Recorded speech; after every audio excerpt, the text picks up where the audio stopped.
Quiero comenzar agradeciendo a los representantes Luz Aida Pastrana y al doctor Miguel López por habernos invitado a este foro sobre la reforma pensional.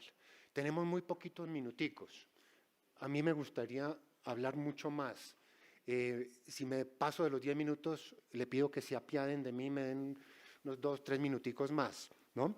Y también quiero ofrecernos desde Asofondos, y estoy seguro desde sectores académicos, a que si es necesario, trabajemos todo el sábado y todo el próximo domingo. Nos ponemos a su disposición, porque hay aspectos técnicos que no son fáciles, son complicados para responder todas las preguntas que hizo la doctora Luz Aida Pastrana. Entro en materia señalando también un poco lo positivo que tiene este proyecto. Unifica los dos regímenes, que es algo que solo Colombia y Perú han tenido históricamente y que es algo absurdo, dos regímenes pensionales compitiendo. No puedo elaborar más y solo casi me quedo en los títulos. 2, estamos de acuerdo en la reducción de los subsidios tan regresivos, tan nefastos que ha tenido el régimen público en Colombia, ¿no? Sin embargo, queremos decir que los reduce, no los elimina. Los sectores de ingresos altos van a seguir recibiendo subsidios y triplica el número de personas que los reciben, y eso tiene impacto fiscal. Estamos de acuerdo en ampliar el programa Colombia Mayor, el pilar solidario, ¿no? Pero ojo, varias consideraciones. Ese pilar no debe ser financiado con el ahorro de los trabajadores y menos con los jóvenes, ¿no?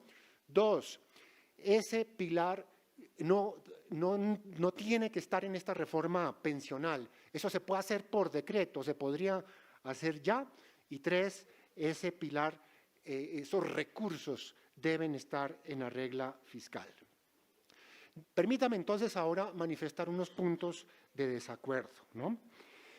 Creemos que quizá el problema de fondo de este proyecto es que no incorpora los efectos de la transición demográfica que se está dando en el mundo y se está dando también aceleradamente en nuestro país, ¿no? Traslada el 100% de los trabajadores al régimen público y el 80% del flujo de ahorro también lo traslada al sector público. Visto así, este sistema que quedaría es insostenible en el tiempo porque es una pirámide poblacional. Cada vez hay menos cotizantes activos y cada vez hay más adultos mayores. Y en los sistemas de reparto como el que se plantea, eso no es sostenible en el tiempo. Tarde o temprano se tendrán que reducir los beneficios, aumentar las tasas de cotización, aumentar los años de cotización, aumentar la edad de jubilación, ¿no? O reducir los beneficios, o sea, reducir el monto de las pensiones, como va a pasar en los Estados Unidos. Un estudio reciente muestra que en 8 años el régimen de reparto de prima media de los Estados Unidos van a tener que reducirlo las pensiones en un 20%, todas las pensiones, ¿no? Entonces, primer punto de desacuerdo. Disminuye el ahorro pensional al trasladar un 80% de los recursos al régimen público, un régimen de reparto que va a gastar la plata en las pensiones de los adultos mayores y que va a ahorrar mucho menos de lo que se está ahorrando ahora, ¿no? Y no solo ese es el problema, lo más grave y aceptado en el mismo proyecto es que es el fondo de ahorro que plantea este proyecto, que plantea el gobierno, se acaba.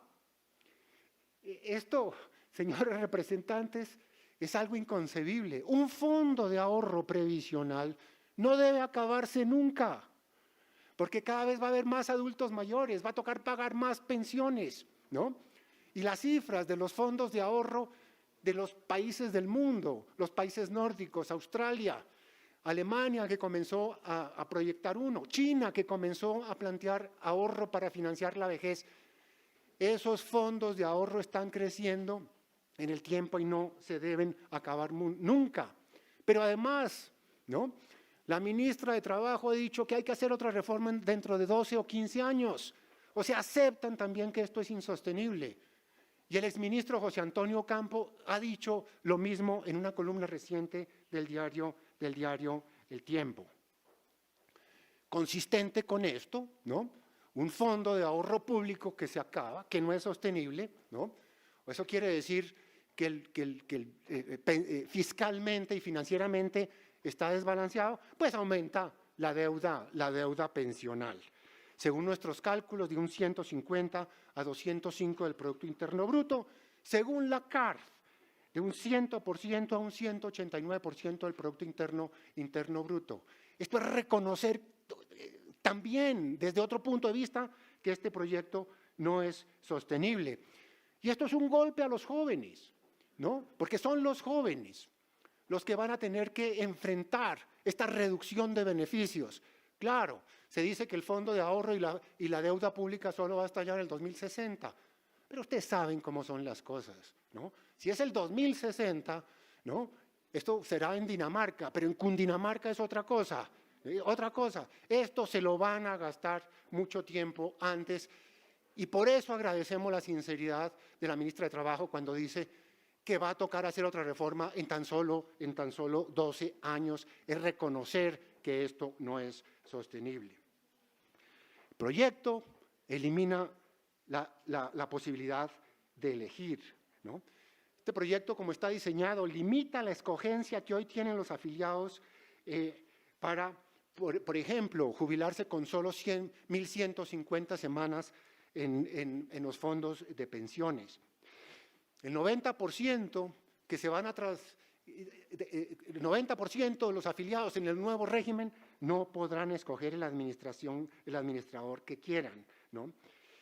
Los aportes, según este proyecto, dejarán de ser heredables. Hoy en día en los fondos de pensiones, en la capitalización individual, son heredables hasta un 5º grado de consanguinidad. ¿Quiénes pierden con este proyecto? Y déjenme ser un poquitico más específico. Pierden los jóvenes, nuestros hijos, nuestros nietos, que no tendrán ahorro ni quien financie sus pensiones. Repito, esto está reconocido en este mismo proyecto de ley. Pierden los que se podrán pensionar en los fondos, los que no se podrán pensionar en los fondos con solo 1.150 semanas o solo por capital. Ahora necesitan 1.300 semanas. Pierden las mujeres y los hombres que no se pensionan, que tendrán que esperar 3 años más para recibir un beneficio para la vejez. Pierden los que han elegido que su ahorro pensional sea heredable. Ya lo dije, porque esa heredabilidad se pierde con este proyecto. Y en general pierden todos los colombianos, porque va a haber menos ahorro. Si hay menos ahorro, va a haber tasas de interés más altas, menor inversión, menor empleo formal, ¿no? Para terminar, ¿qué proponemos? Está implícito en el análisis que acabo de hacer. Primero, la reforma debe estar basada en el ahorro y la capitalización individual, ¿no? Esto se está dando en todos los países del mundo, como ya lo dije, ¿no? En los países nórdicos, en Australia, en China y más cerca de nosotros. La reforma que hizo López Obrador hace 2 años, que fortaleció la capitalización individual, no volvió al reparto, no volvió a la prima media, fortaleció la capitalización individual, ¿no? Incluso el Estado subsidia las cotizaciones de los trabajadores más pobres. Ese es el camino que se debería seguir. Señores y señoras, nadie puede acusar a López Obrador de ser un neoliberal o un Chicago Boy, ¿no? Pero esa es la reforma que hizo este señor, que es un tipo de izquierda o de centro izquierda. ¿No? Si el gobierno y el Congreso insisten en que debe haber un umbral, ese umbral debe ser de solo un salario mínimo. Así se mitiga la pérdida del ahorro, se mitiga el déficit pensional que está creando esta reforma, se mitiga el aumento en la deuda pensional pública, ¿no? Y repito, un fondo de ahorro, ¿no? Si esto se hace y queda solo un umbral de un salario mínimo, todo lo que se vaya al sector público debería ahorrarse, todo, ¿no? Todo. Por supuesto, que lo administre el Banco de la República, que no lo administren políticos, ¿no? Que no se ponga en riesgo el manejo de estos ahorros. Todo debería ahorrarse porque esa es la forma que con una transición demográfica tan dramática como la que estamos viendo, cada vez menos cotizantes, cada vez más adultos, mayores, familias que ya no quieren tener hijos, ¿no? Entonces, hay que mantener el ahorro creciendo a lo largo del tiempo. Cuando hablamos de ahorro, nosotros también planteamos que ese ahorro puede ser administrado por entidades tanto públicas como privadas. Nosotros no estamos diciendo que solo los fondos de pensiones privados no pueden administrar eso, no. Puede haber administradores públicos, pero operando ahorro, capitalización individual y con las mismas reglas de juego, ¿no? Esa es la propuesta que nosotros hacemos. Como ya lo dije, estamos de acuerdo en ampliar el programa de Colombia Mayor, sí, pero repito, eso no debe ser financiado con las cotizaciones de los trabajadores. Eso debe ser financiado con impuestos del presupuesto nacional, ¿no? Eso debe estar explícitamente en la regla fiscal, ¿de acuerdo? ¿No? Y repito una vez más, eso se podría hacer ya por decreto y no requiere estar en esta reforma pensional. Estamos de acuerdo en ampliar los BEPS que ya existen, lo que se llama el pilar semicontributivo. Pero ojo, debe estar basado en una capitalización individual, porque si hay más ahorro, con los intereses a lo largo del tiempo, los montos de esas personas que no alcanzan a jubilarse van a ser más grandes. Y eso está aprobado con las devoluciones que hacen hoy los fondos de pensiones a las personas que no se jubilan, que son 7 veces más grandes que las devoluciones que hace Colpensiones. Entonces, el pilar semicontributivo sí, ¿no? Pero basado en el ahorro y la capitalización.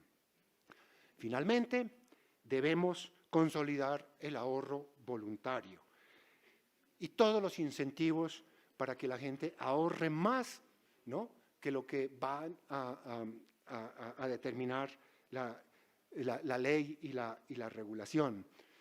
Se debe fortalecer los ahorros voluntarios puros y los ahorros en pensiones para las obligatorias, ¿no? Para concluir, quiero reiterar que tenemos aún una oportunidad, quedan muy poquitos días, ¿no? Pero tenemos la oportunidad para diseñar e implementar un buen sistema pensional, ¿no? Hay que hacerle ajustes a este proyecto de ley. Repito, estamos dispuestos a trabajar este fin de semana para precisar aspectos técnicos que se deban hacer. La reforma debe estar orientada no solo a las presentes generaciones, ¿no?, sino sobre todo a las futuras generaciones, a nuestros hijos, a nuestros nietos, a todos los que vendrán después. Precisamente pensando en ellos, es que debemos fundamentar esta reforma en el ahorro, porque el reparto, porque la prima media no es sostenible. Ya lo dije, es un esquema piramidal, ¿no? Y eso hay que corregirlo. Tenemos también ser muy conscientes que la cobertura del sistema pensional va también a depender de una reforma laboral.